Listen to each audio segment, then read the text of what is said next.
Colonel Grace Holden had always known the battlefield. It was where she had forged her resilience, shaped her leadership, and learned the language of discipline and silence. In Kabul, in Mosul, in the chaos of unknown territories, she had stood firm when everything around her crumbled. But today, under the open sky of a spring afternoon in Brooklyn, New York, she was a different kind of warrior. She was a woman seeking peace. The Saturday sun filtered gently through the budding trees as Grace walked into a local supermarket nestled between two coffee shops on Flatbush Avenue. She wore a plain white shirt, faded blue jeans, and sneakers that had seen a few too many years of wear. Her only accessory was a cloth tote bag over her shoulder, bearing the faded logo of a veterans mental health nonprofit. To the world around her, she was just another shopper, and she liked it that way. The aisles buzzed with ordinary life. A child crying because his mother wouldn't let him have sugary cereal, an elderly couple debating over brands of peanut butter, a teenager humming softly to herself as she scrolled through her phone near the frozen foods. Grace exhaled softly, allowing the normalcy to settle over her like a balm. It had been a long week filled with briefings, urgent calls, and quiet decisions that carried the weight of lives. This small reprieve, this ordinary errand, was her way of reconnecting with a part of herself she feared she'd lost. As she reached for a can of black beans on the middle shelf, the crash of glass broke her reverie. She turned her head sharply, instincts kicking in before rational thought caught up. Two aisles over, a bottle of soda had shattered, the liquid rushing across the floor toward a pile of instant noodles that had also been knocked from the shelf. Standing beside the mess was a tall man in a dark police uniform, Officer Jake Morrison. Grace recognized the emblem, the NYPD, and the way his chest puffed slightly as if daring the world to question his authority. But what caught her attention was what he didn't do. He didn't reach for a paper towel or call for staff. He didn't even look down at the mess he had made. Instead, he adjusted his belt, glanced around briefly, and turned his back to walk away. Grace took a step forward, driven not by anger, but by instinct, the kind that came from years of watching power wielded without integrity. "Excuse me, officer," she called out, her voice steady and calm. "You dropped something." Jake turned slowly, the dismissiveness already etched into his expression. He looked her over, from her natural hair tied back in a low bun to her unbranded clothes, and chuckled. "Not my problem," he muttered. "They've got people to clean this stuff." Grace felt a slow, rising heat under her skin, not of rage, but of righteousness. It's not about whose job it is, it's about setting an example. Jake shrugged, a smirk forming on his lips. "Lady, I wear a badge. I set plenty of examples." "Exactly," she replied, taking another step forward. "That's why it matters. People see that badge and they expect decency, not disregard." He squared his shoulders, sensing the challenge but mistaking its source. "You don't get to lecture me. I've been in law enforcement 10 years. I know how things work." "And I've served this country for 25, Grace replied quietly. "In places where respect isn't a courtesy, it's survival." The words stopped him cold. For the first time, he really looked at her. But instead of stepping back, he stepped forward, using height as intimidation. "So what, you think you're better than me?" "No," she said simply. "I think we're both supposed to be better than this." Around them, the atmosphere began to shift. Shoppers slowed their carts. A few phones appeared, angled subtly. Grace noticed, but her focus never left the man in front of her. "You think because you were in the military you get to tell me how to act?" Jake asked, louder now. "I think no uniform gives you the right to walk away from responsibility," she said. "And if you've forgotten that, you shouldn't be wearing one." The smirk vanished from Jake's face, replaced with something sharper, defensiveness twisted into anger. "You need to back off," he warned. "You have no idea what you're stepping into." "On the contrary," she replied, I've spent my whole life stepping into moments just like this. The store manager arrived, eyes wide as he took in the scene. Is everything okay here? Grace turned to him. There's broken glass and spilled soda in aisle 5. I was just asking the officer to help prevent someone from getting hurt. The manager nodded, sensing the tension, and dispatched an employee. Jake muttered something under his breath and started to walk away again. But Grace wasn't done. Respect isn't about titles, she said, not raising her voice. It's about actions. You can wear the badge, but if you forget what it means, someone has to remind you. Jake turned one last time. You really think anyone here cares what you have to say? A voice from the crowd answered. We do. Then another. She's right. And another. About time someone said it. Jake paused, scanning the room that had quietly turned against him. The confidence drained from his posture. The badge on his chest no longer seemed to carry the weight it once did. Grace didn't gloat. She didn't smile. She just stood, firm and quiet, like a mountain against the storm.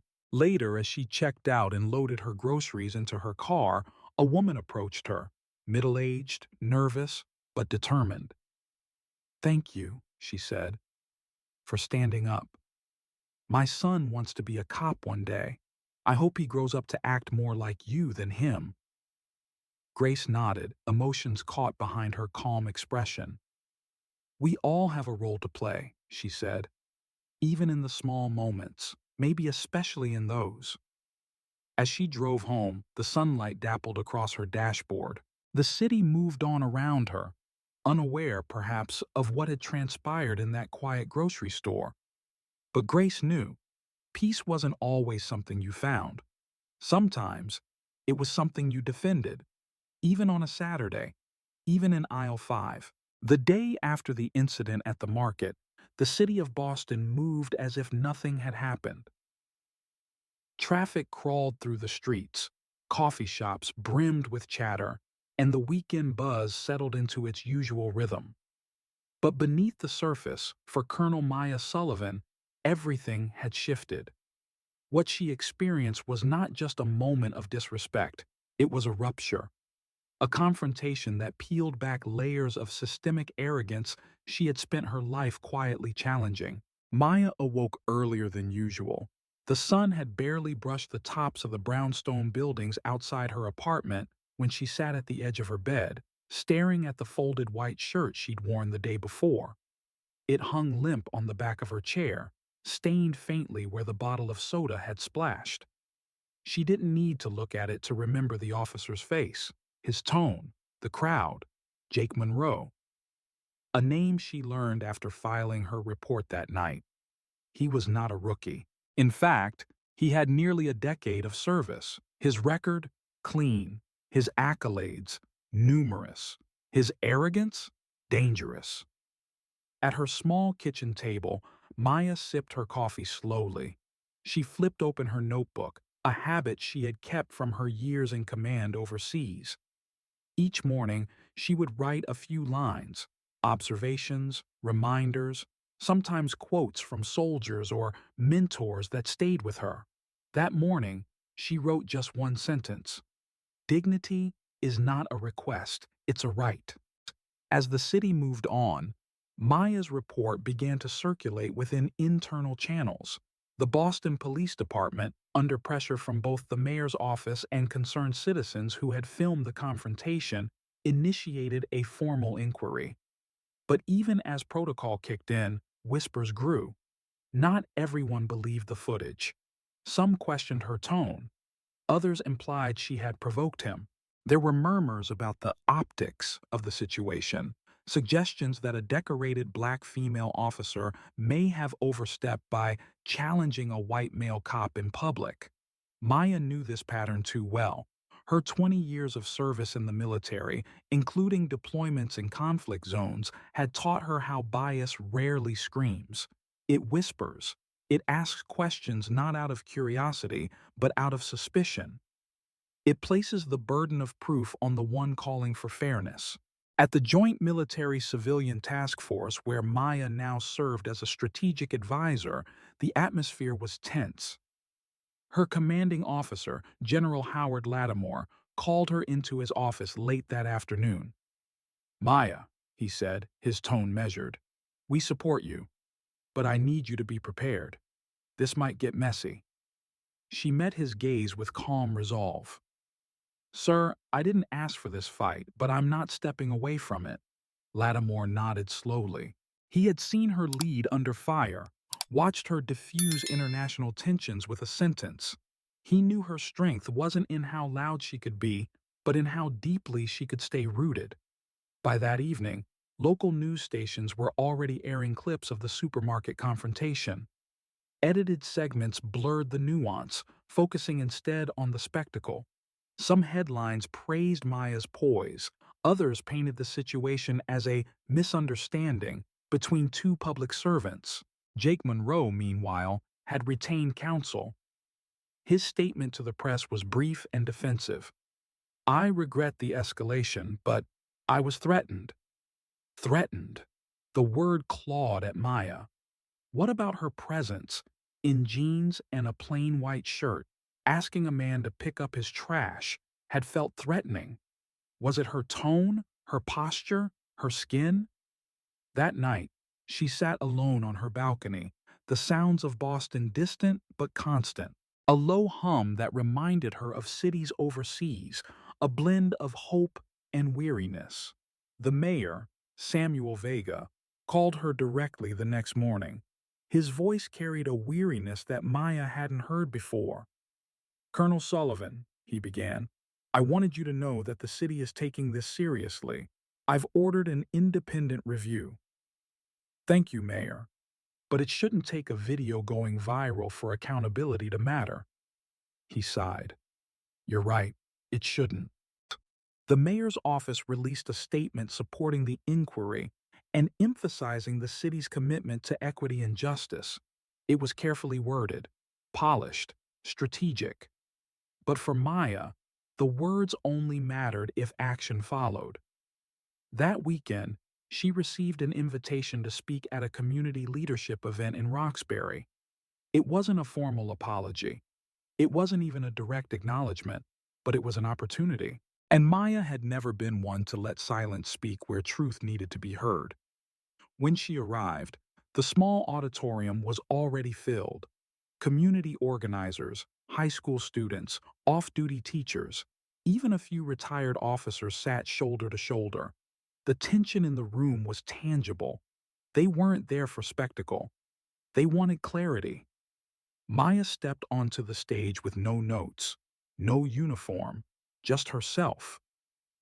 "Yesterday," she began, "someone asked me who I thought I was, the implication being that I had overstepped by holding a man accountable, a man in uniform. But here's who I am. I am a daughter of this city, a soldier who has served through 3 wars, a woman who has bled for this country and still wakes up every morning believing we can do better." The room fell silent. "The truth is, I didn't confront that officer because I was angry. I did it because silence has never changed anything. And I won't start being silent now." She told the story not as a victim, but as a witness, not just to what happened in that aisle, but to what it represented. "Some people say that this was an isolated incident. I say it was a mirror, one that shows us who we are when no one's watching." When she finished, the applause wasn't thunderous. It was steady, grateful, earnest. Outside, a group of teenagers approached her. One girl, no older than 16, looked at Maya with wide, quiet eyes. "They always tell us to be quiet," she said, "that it keeps us safe, but you weren't." And they listened. Maya placed a hand on her shoulder. "You have a voice," she said. "Use it. Not because it's safe, but because it matters." That night, Maya wrote a new line in her notebook. "Truth doesn't echo until it's spoken." The bias Jake Monroe carried wasn't new. It had been shaped by years of unchecked power, of subtle reinforcement that authority meant being above reproach. What Maya triggered wasn't just his defensiveness, it was his unacknowledged fear. Fear of being seen, fear of being challenged, fear that the badge he wore would no longer shield him from accountability. What the city witnessed in that moment wasn't the breakdown of decorum, it was the unveiling of a long-standing fracture in how power moves in silence. And Maya? She wasn't the cause. She was the catalyst. The following week, the review board opened public hearings. Officers were called in. Policies were examined. Testimonies were taken. Maya sat in the front row, silent, watchful, not vengeful, just vigilant. The trigger had been pulled long ago, but now the whole city had heard the shot, and no one could pretend not to see the smoke. The supermarket was quiet again, though the silence this time didn't bring comfort. It was a strained quiet, the kind that followed a storm that wasn't over yet. Colonel Helena Grant remained where she stood, her posture calm but unyielding, her shopping cart abandoned halfway down the aisle. The echoes of Officer Derek Monroe's accusations still lingered in the air, but she hadn't flinched then, and she wouldn't now. Her eyes scanned the faces around her. Some were concerned, others confused. A few avoided her gaze altogether. It wasn't surprising. Most people didn't know what to do when two uniforms collided, when authority met resistance from another form of it, especially when that resistance came from a black woman who refused to be humiliated by someone who wore a badge like it made him untouchable. Derek Monroe paced a few steps away, trying to collect himself. But it was clear the situation was spiraling beyond his control. His partner, Officer Linda Park, stood awkwardly nearby, her hand hovering near her belt, unsure whether to intervene or retreat. The tension was palpable, and for Helena, every breath she took was a reminder of the weight she carried, not just the rank she held or the years she'd served, but the legacy of every woman and person of color who had to fight twice as hard to be seen, let alone respected. She hadn't set out that day looking for confrontation. Her visit to the market had been a simple break in her otherwise chaotic week, a rare opportunity to be invisible, to exist outside the confines of briefing rooms, war zones, and public expectations. But her skin, her silence, and her presence had marked her the moment she stepped inside. Monroe hadn't seen a senior officer. He had seen a black woman who dared to stand tall. "You know," she finally said, her voice low but unwavering, "you speak a lot about protocol, Officer Monroe, but I wonder if you know how many of us have bled to give you the right to wear that badge." Her words weren't shouted, but they cut through the space with precision. Derek turned, his eyes narrowing. "Don't start with that," he snapped. "You think you know what it's like to wear this? To be in danger every damn day?" Helena tilted her head slightly. "I led combat missions in Kandahar. I watched friends die in front of me. I trained soldiers who never came home. So yes, officer, I do know what danger feels like, but I also know what integrity looks like. And it doesn't look like you." Linda flinched. Derek's fists clenched, but Helena remained composed. Uniforms meant something. They always had. They represented sacrifice, duty, honor. But somewhere along the line, some had confused the uniform with unquestionable authority, with a license to intimidate. Derek Monroe wasn't the only one. He was just the one standing in front of her today. She knew better than anyone that systems didn't change by walking away. They changed because someone stood long enough for others to see what was wrong. And people were watching now. A young man near the produce section had started recording on his phone. Another customer was whispering to a manager. Even the cashier paused mid-transaction, her eyes wide, her fingers frozen above the keypad. The story had outgrown the aisle. It was becoming something bigger. "I suggest you reconsider your approach," Helena said, taking a deliberate step forward. "Because right now, the only thing standing between you and a department-wide scandal is the fact that I still believe in holding this line the right way." You think threatening me helps your case? Derek spat. Helena shook her head. That wasn't a threat. That was a warning. At that moment, a supervisor arrived, a middle-aged woman named Carrie, who had seen enough to know that things were dangerously close to exploding. She moved between them, hands raised in a gesture of de-escalation. Everyone, let's take a breath, she said. This isn't helping anyone. Helena gave her a small nod of acknowledgement but didn't move. Derek muttered under his breath, but Linda finally stepped forward. Derek, she said quietly, maybe we should step outside, clear our heads. He didn't answer at first, but then, with a frustrated sigh, he turned and stalked toward the exit. Linda offered Helena a brief glance, not apologetic, but not hostile either, just tired. As the door swung closed behind them, the room slowly exhaled. Helena remained where she was for a moment longer before turning back to her cart. Her hand shook slightly as she reached for a box of cereal, but her expression didn't break. She wouldn't give them that. Carrie approached carefully. Ma'am, she began, I'm so sorry. If there's anything we can do, Helena shook her head. I just want to finish my shopping. The simplicity of the request struck Carrie silent, because in all the noise, the tension, the performance of power, that's all it had ever been about. One woman trying to live her life without being reduced to a stereotype. Later that night, Helena sat on her couch, still in jeans and sneakers, the television flickering silently in front of her. She hadn't told anyone yet. Not her superior officer, not her best friend, not even her mother.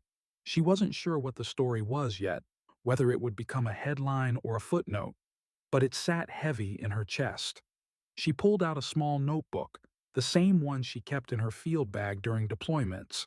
She opened to a fresh page and wrote, Today I remembered why silence is dangerous, and why standing up, even in a grocery store, still matters. She stared at the sentence for a long time, then she underlined the last two words, still matters. In the days that followed, the footage from the supermarket made its rounds online. It didn't go viral overnight, but it resonated. Quietly, meaningfully. Veterans groups shared it with pride. Civil rights advocates shared it with purpose. Police reform organizations shared it with a growing sense of urgency. Some called Helena a hero. Others accused her of undermining law enforcement. But the majority saw what mattered. A woman who refused to be silent in the face of disrespect, even when it came wearing a badge. The mayor of Atlanta, Gerald Whitmore, reached out personally. He had served in the Navy himself and recognized the weight of the moment. Colonel Grant, he said during their call, you reminded this city what courage looks like. Thank you. But Helena didn't feel courageous. She felt tired. And yet, somewhere deep beneath that fatigue, there was a sense of resolve. This wasn't just her story. It was the story of too many. And she knew it wasn't over. Uniforms shouldn't grant impunity. They should demand responsibility. And for the first time in a long while, Helena felt something stirring beneath the surface of all the headlines and hashtags. Change. Real, lasting change. And she intended to be a part of it, no matter where the next chapter took her. The morning after the press conference should have felt like a victory, but for Naomi Richards, it was far more complicated than that. On the surface, the city was buzzing with admiration. News channels replayed her speech on repeat. Talk shows hailed her as a symbol of justice and resilience, and social media overflowed with hashtags like Stand with Naomi and hashtag Justice in Uniform. But beneath the applause, Naomi felt the weight of something far heavier, the invisible battle that now followed her everywhere. It began the moment she stepped out of her modest brownstone on the edge of Harlem. The street was familiar, lined with sycamores and stoops, the morning sun dappling patches of light on the cracked sidewalk. She had walked this path for years, to the corner deli, to the subway station, to the lives she had built in service of something bigger than herself. But this morning, eyes followed her in a different way. Some were warm, filled with gratitude or awe. Others were suspicious, assessing, watching not the woman but the symbol she had become. Her neighborhood was proud, no doubt about that. People stopped her to say thank you. Children waved. Elders grasped her hand and told her she had made them believe in honor again. But Naomi could see the toll it took. With every well-meaning word came a burden of expectation. She was no longer just Colonel Richards. She was now a public figure in the center of a national conversation on justice, race, and accountability. The shift was subtle but relentless. At the grocery store, two NYPD officers pretended not to recognize her, but their stares lingered just a beat too long. At a community event, a local leader spoke of her with such reverence that Naomi felt herself disappear under the weight of their praise. Even at home, the solitude she once cherished felt haunted by thoughts of what might come next. Was she safe? Was her family safe? Yet none of this compared to what awaited her when she returned to her military post the following Monday. Fort Hamilton had always been her sanctuary, structured, principled, a world built on discipline and respect. But even here, the air had changed. She could feel it in the way some soldiers saluted her now, almost too quickly, their expressions unreadable, in the hushed tones of hallway conversations that stopped when she entered, in the glances exchanged behind her back, half curious, half resentful. She had broken an unspoken rule. She had spoken truth to power. And even in a place built on duty, that truth made people uncomfortable. In the briefing room, she was met with an odd mix of formality and distance. Her commanding officer, General Hughes, a man she had served beside for over a decade, greeted her with a nod that carried no warmth. "Colonel Richards," he said stiffly, "I trust you're ready to resume full command responsibilities." "Always," she replied, her tone neutral. The meeting that followed was business as usual, but Naomi felt the tension under every word. No one mentioned the supermarket incident, the press conference, or the fallout, but the silence was loud. Her presence was now a statement. Her integrity, once a quiet strength, had become a mirror many weren't ready to look into. Later that day, she was approached by Captain Emilia Torres, a junior officer who had always shown her respect. The younger woman waited until they were alone in Naomi's office before speaking. "Ma'am," Torres said softly, "I just wanted to say thank you for what you did." Naomi looked up from the stack of paperwork she had been trying to ignore. "Thank you, Captain. That means more than you know."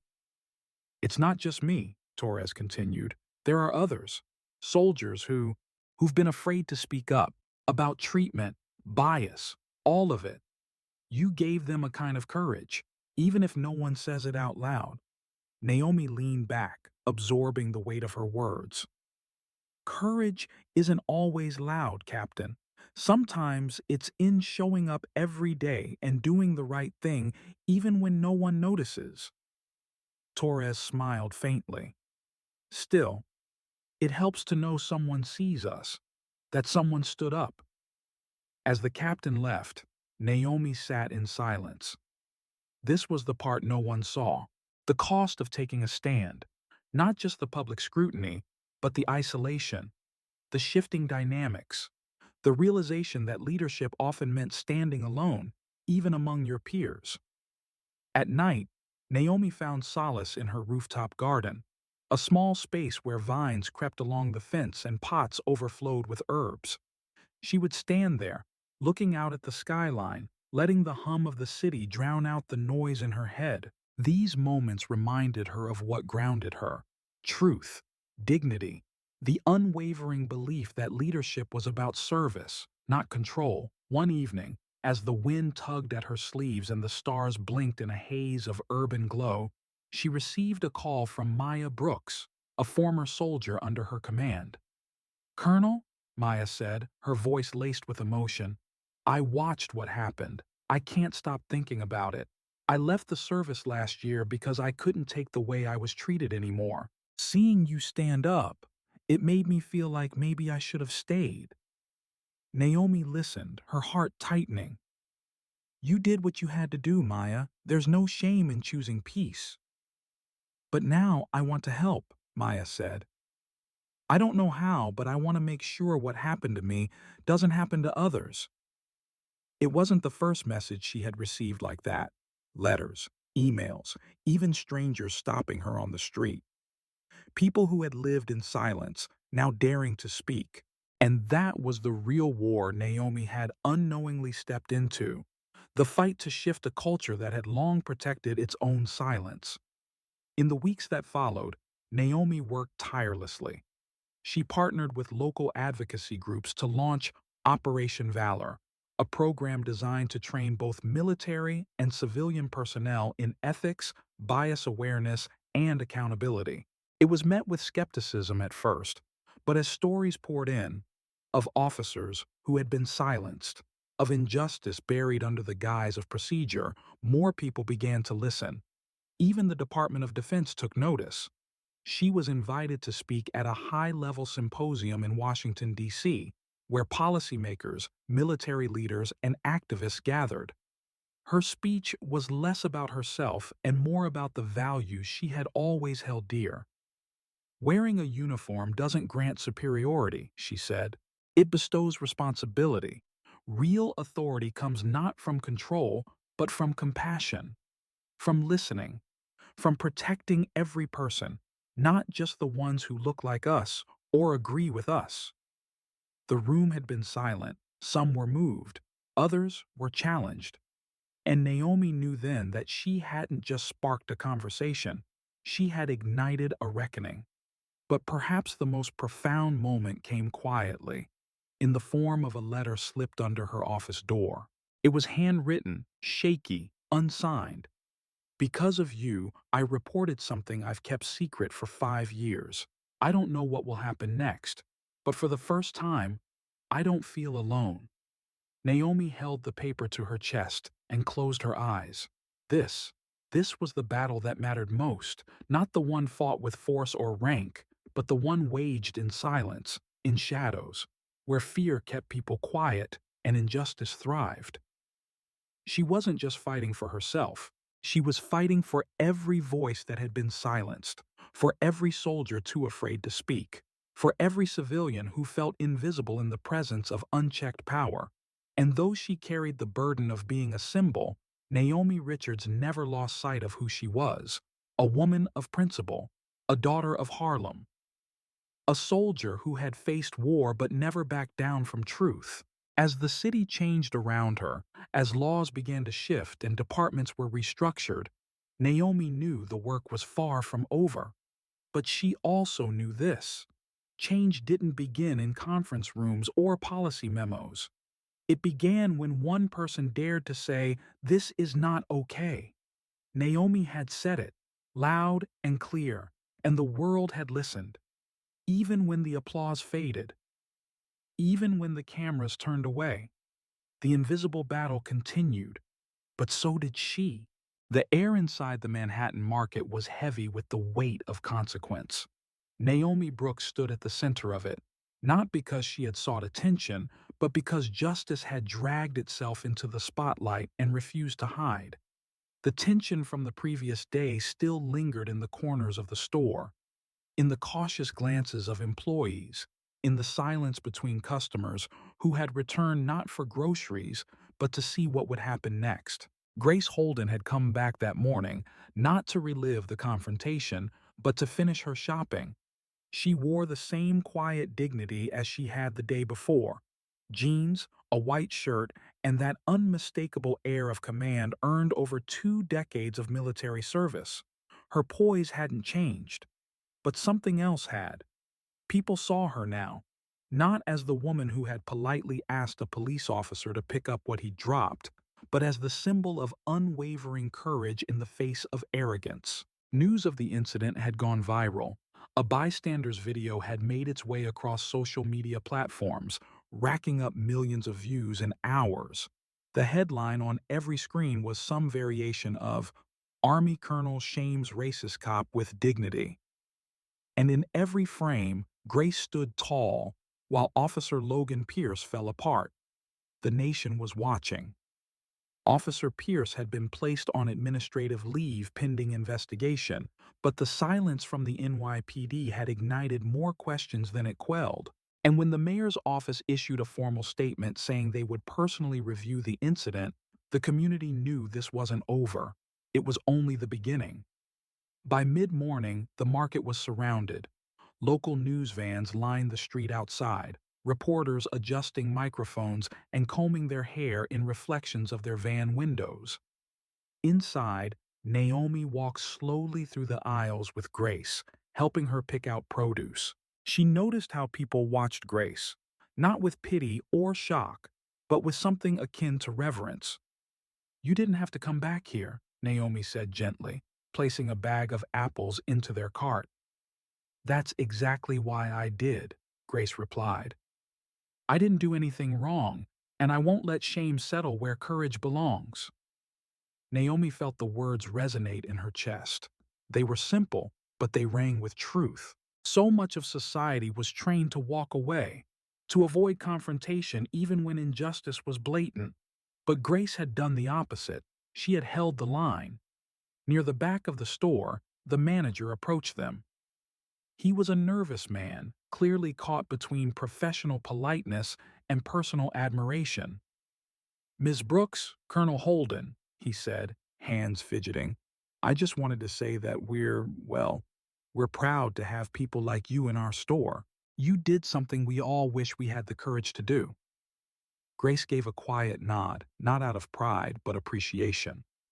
"We all play a part. You keep your doors open to everyone. That matters." Moments later, the front doors burst open with a swell of noise. Reporters rushed in, microphones extended like swords, calling Grace's name. Naomi stepped instinctively in front of her, but Grace raised her hand, signaling it was okay. "Colonel Holden, do you think Officer Pierce should be fired? What message do you hope your actions send to law enforcement? Was it racism?" Questions flew like arrows. Grace waited for silence, then spoke. "This isn't about me. It's not about one officer either. It's about who we allow to hold power and what we do when that power is misused. Yesterday, I stood up because someone needed to, not for recognition, but because silence gives arrogance room to grow." The reporters quieted. Naomi saw it in their eyes, the moment when they realized this wasn't just a viral clip. This was history unfolding. The city responded. That afternoon, Mayor Ellen Ramirez held a public press conference outside City Hall. She stood before a podium, cameras flashing, her expression solemn. No one should be targeted, disrespected, or made to feel small because of their gender, their race, or the uniform they wear, the mayor began. "Colonel Grace Holden has served our country with honor. Yesterday, she served this city with courage." She paused, letting the applause rise and fall before continuing. "As of today, Officer Logan Pierce has been officially terminated from the NYPD. A full review of internal conduct policies is underway, and implicit bias training will be made mandatory across all precincts. This is not a punishment, it's a reckoning." The city roared. Social media erupted. Hashtags like Grace Tang in action and uniforms. Don't excuse bloomed across timelines. But while the world celebrated, Grace remained steady. When reporters asked for further comment, she declined. "What I needed to say, I already said. Now it's time for people to act." Back in Brooklyn, Naomi sat on the fire escape of her apartment building that evening, the sunset casting orange hues over the skyline. Grace joined her with 2 mugs of tea. "You could have walked away," Naomi said softly. "Most people would have." "That's the problem," Grace replied. Too many people do, and too many suffer in silence because of it. They drank in silence, the hum of the city beneath them. In the distance, car horns and sirens painted the usual soundtrack of New York, but tonight it felt different, like the city had taken a breath. Naomi turned to her.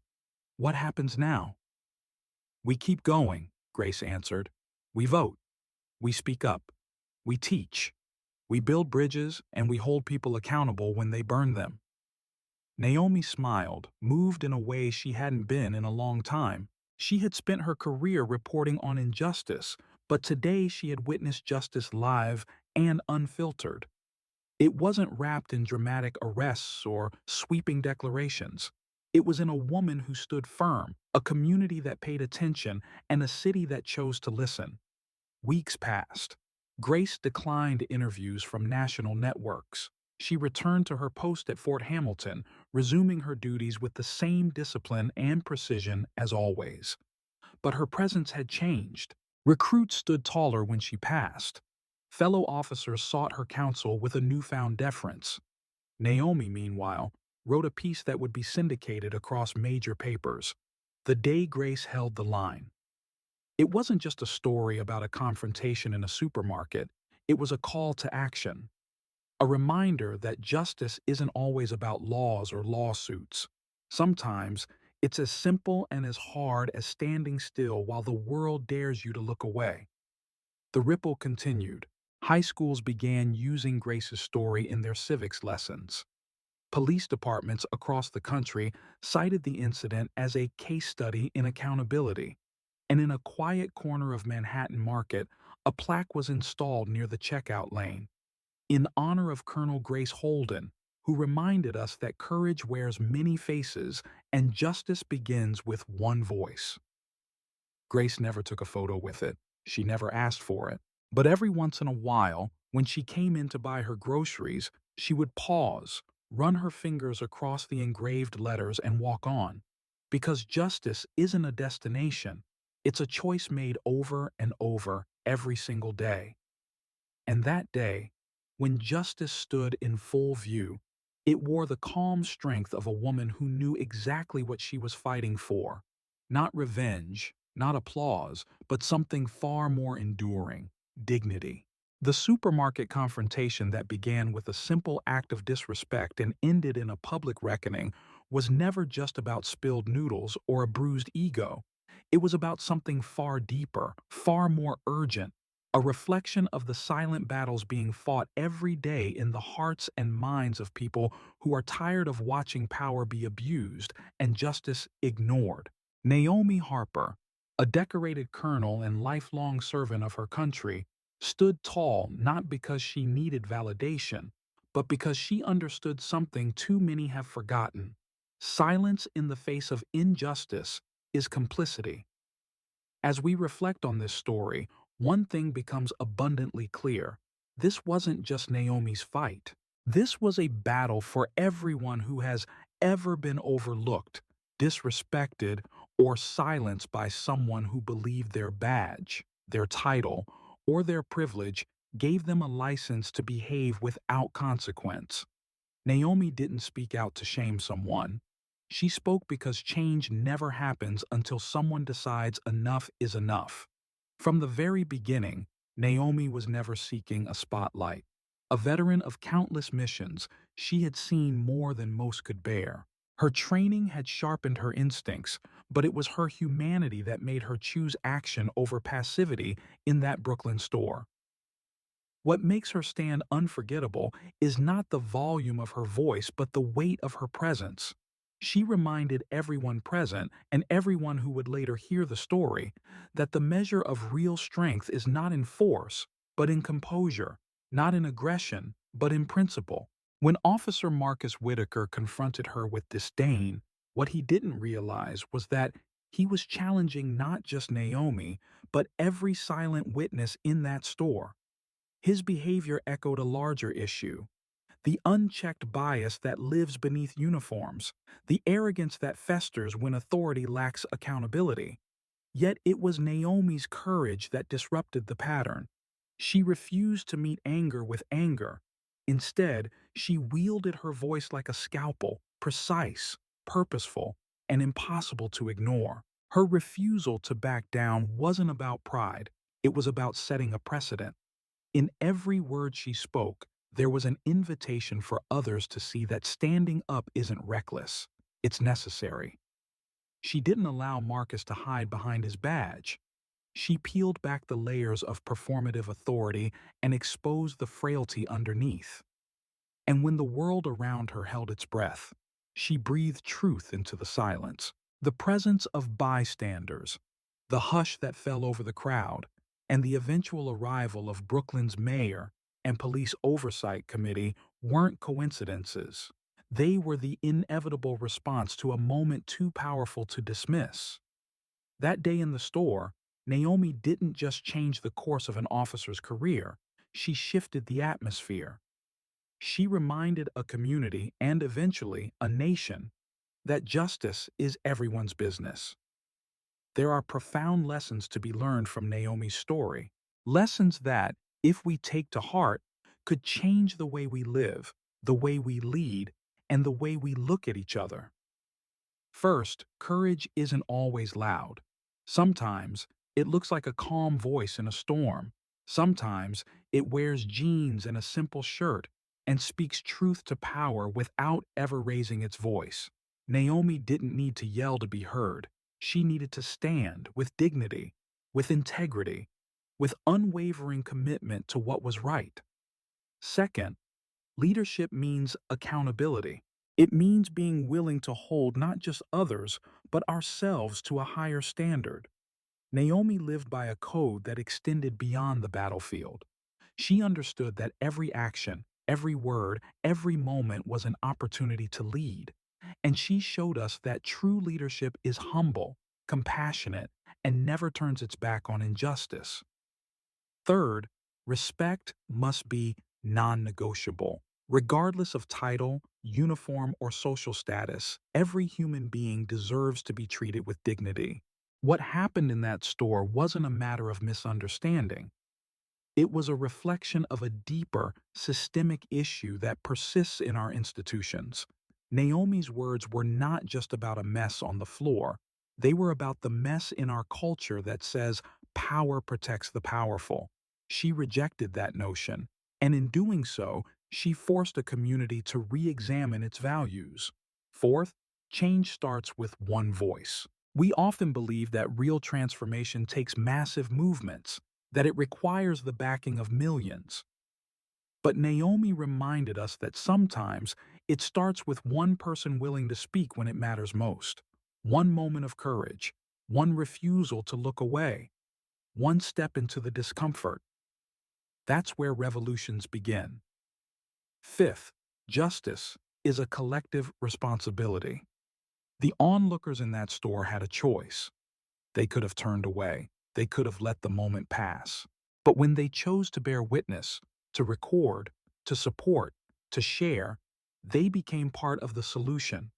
Naomi may have led the charge, but it was the community that carried the impact forward. Finally, integrity is legacy. In the end, Naomi didn't just stand up to a rogue officer. She stood for every person who has ever felt powerless. She stood for the kind of world she wants her nieces, nephews, and fellow citizens to grow up in. She stood for the belief that fairness should never be optional. And that brings us to the heart of this story, why it matters now, why it will continue to matter.